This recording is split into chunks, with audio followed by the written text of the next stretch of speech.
डाले और खाने लगे। कन्हैया कहते हैं, सुदामा क्या खा रहे हो? सुदामा ने सोचा, अगर मैंने मित्र को बता दिया तो मुझे चने देने पड़ेंगे, इसीलिए मना कर दिया। कुछ नहीं, बस ठंड के मारे मेरे दांत हिल गए, मैं कुछ नहीं खा रहा। कन्हैया ने सोचा, इसने गुरु माता के दिए हुए चनों को छुपकर खाया था, आज इसीलिए मेरे सुदामा की ये दशा है, इसीलिए आज उसका ऐसा जीवन है। कन्हैया सुदामा से पूछते, तूने विवाह किया? बोले हाँ। सुशीला है, अच्छी है, उसी के कारण मैं मिलने के लिए आया। कई के जीवन में ऐसा समय आया कि उनकी पत्नियों ने ही भगवान से अपने पतियों को दूर किया। कईयों के जीवन में ऐसा समय आया। कन्हैया ने जब सुना तो सोचने लगे, पत्नी तो सुशीला है, जब मुझसे मिलने के लिए अपने पति को भेजा है तो भेंट भी जरूर भेजी होगी, कोई सामान भी दिया होगा। पूछने लगे, भाभी माँ ने मेरे लिए क्या भेजा? सुदामा ने सोचा, टूटे फूटे चावल है। कहाँ कन्हैया 56 प्रकार के व्यंजन खाने वाला, और कहाँ मेरे टूटे फूटे चावल छुपाने लगे, दबाने लगे। लेकिन कन्हैया ने सोचा, बचपन में इसने गुरु माता के दिए हुए चनों को छुपकर खाया और आज तंदुरों को भी छुपाया। एक झटका दिया, पृथ्वी पर फैला दिया और कन्हैया ने मुट्ठी भर तंदुर अपने मुंह में खाए। इतने में रुक्मिणी जी आ गई और उनका हाथ पकड़ के कहा, स्वामी अब दूसरी मुट्ठी खाओगे तो फिर हमें कहाँ लेकर रहोगे, इसे प्रसाद में हमें दे दो।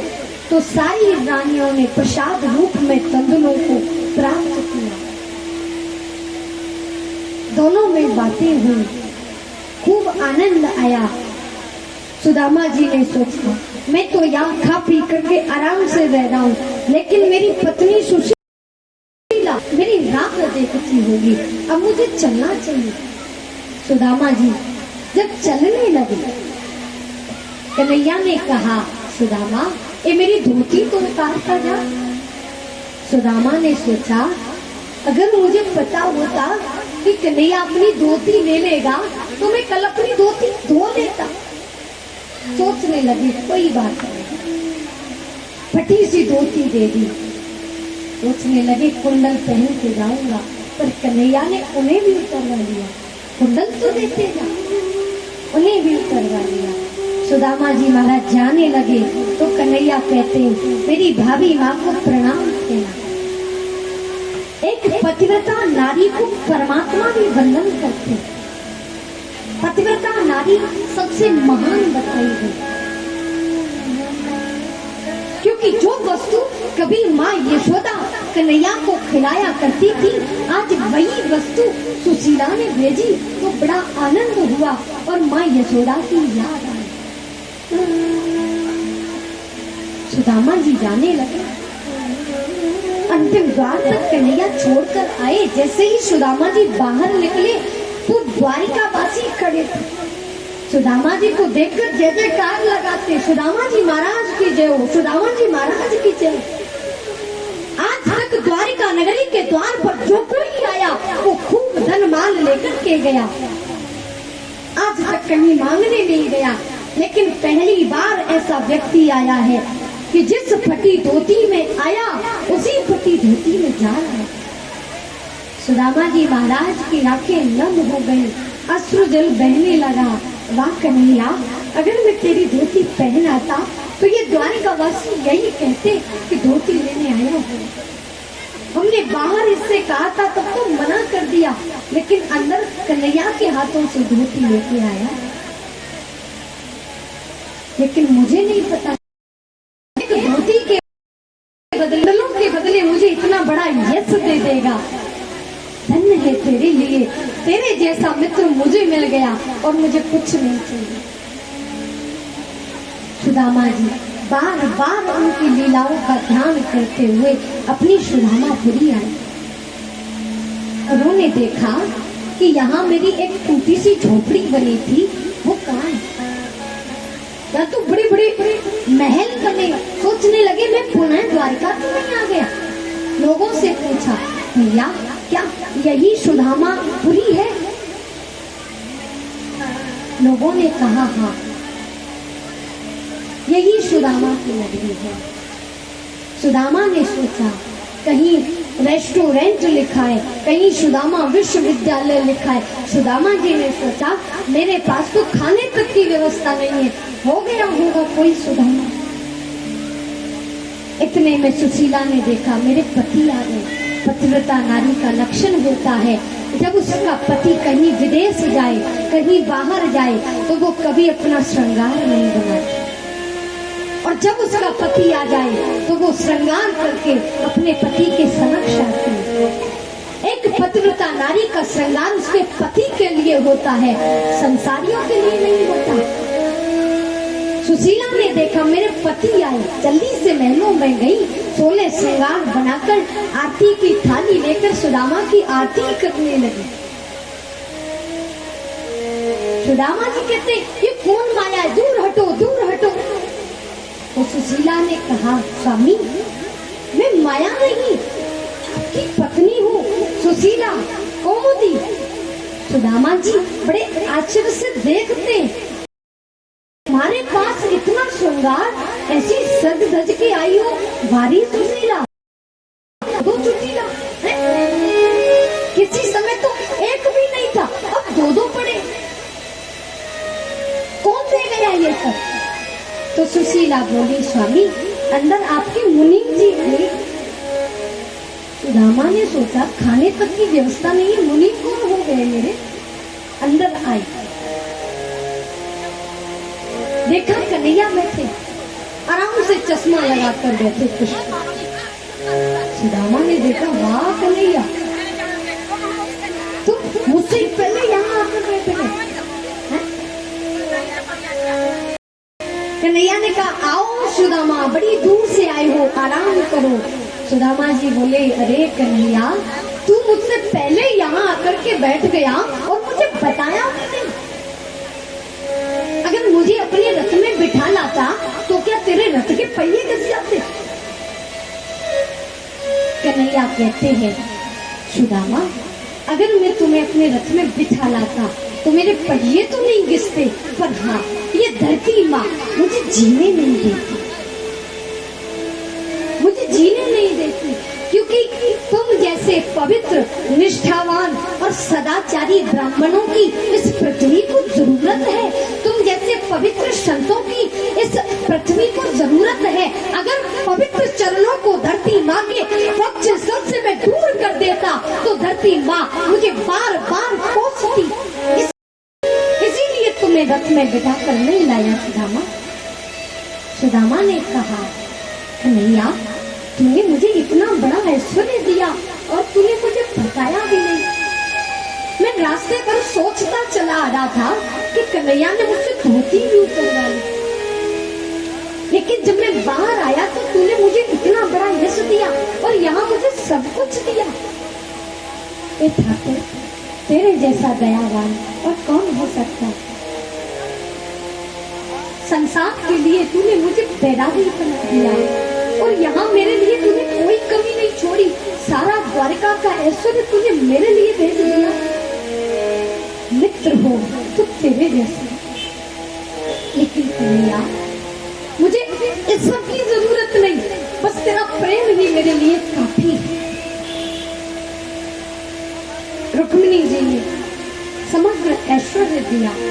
सुदामा जी की द्वारिका नगरी पहले से बहुत सुंदर बन गई। सुदामा जी की सुदामापुरी पहले से बहुत सुंदर बन गई, जैसी द्वारिका थी वैसे ही सुदामापुरी।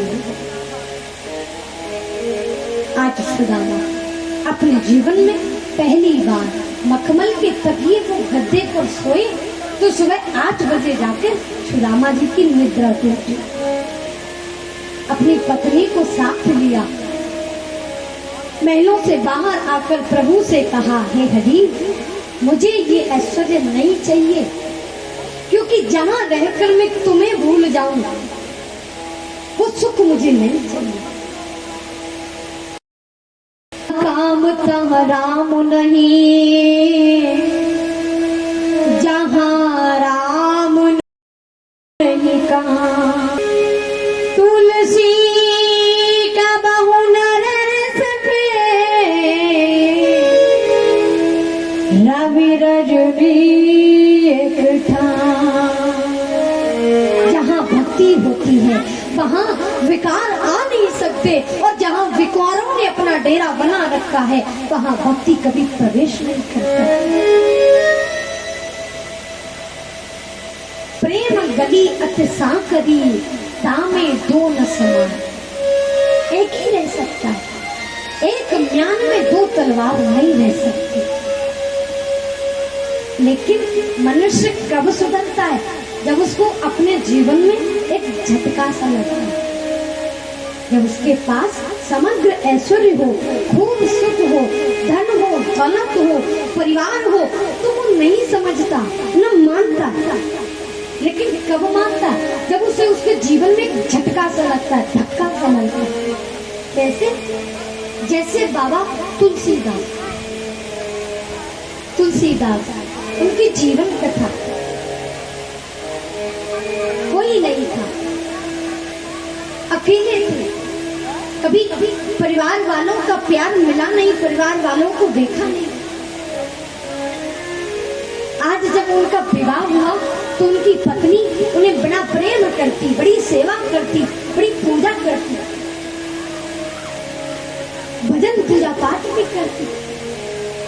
तो सुदामा जी हर वक्त अपनी पत्नी के पास रहते, बड़ा प्रेम करते, अनुग्रह करते। एक दिन श्री तुलसीदास बाबा किसी कथा के लिए बाहर चले गए। उनकी पत्नी बिना बताए अपने मायके चली गई किसी कारणवश। जब बाबा तुलसीदास लौट कर आए, अपनी पत्नी को नहीं पाया। आधी रात का समय था, घनघोर बारिश हो गई थी। तुलसीदास बाबा आधी रात में ही अपनी पत्नी से मिलने के लिए चल गए। रास्ते में जब जा रहे थे तो एक बीच में एक नदी पड़ती थी, उस नदी में एक मुर्दा बहता हुआ जा रहा। उस मुर्दे को ही नाव मानकर बाबा तुलसीदास जी ने नदी पार कर ली और ससुराल में पहुंचे। ससुराल के द्वार तो बंद थे, लेकिन जो छत में एक पाइप होता है जिससे पानी निकलता है, उस पाइप में एक सांप लटक रहा था। उसी सांप को रस्सी मानकर बाबा तुलसीदास ऊपर चढ़ गए और अपनी पत्नी के पास पहुंचे। जब पत्नी ने देखा मेरे पति आए, सोचने लगी कि द्वार तो बंद थे, फिर मेरे पास कैसे आए। जाकर के देखा सरफ लटक रहा है, नाव भी नहीं थी, मुर्दे पर बैठकर चले आए। जब ये सारी बातें पता चली रत्नावली को, आज रत्नावली ने उलाहना दे दिया, स्वामी हाड़ मास की देह ममता पर इतनी प्रीत। हे प्रिय भाई, ये हाड़ मास की देह तो है, इसमें ऐसा क्या है जिसके लिए तुम आधी रात पर दौड़े चले आए? जितना प्रेम आज तूने इस विष्टावरी देह के लिए किया, आधा प्रेम भी मेरे कृष्ण के लिए होता तो तुम धन्य हो गए होते, और तुम्हारे साथ साथ मैं भी डर गई होती।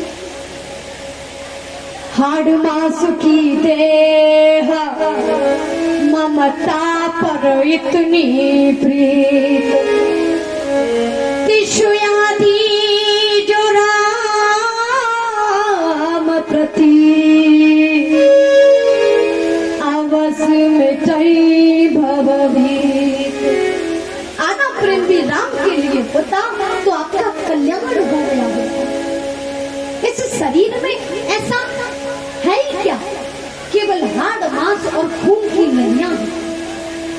केवल इस शरीर में गंदगी भरी है। जितने भी द्वार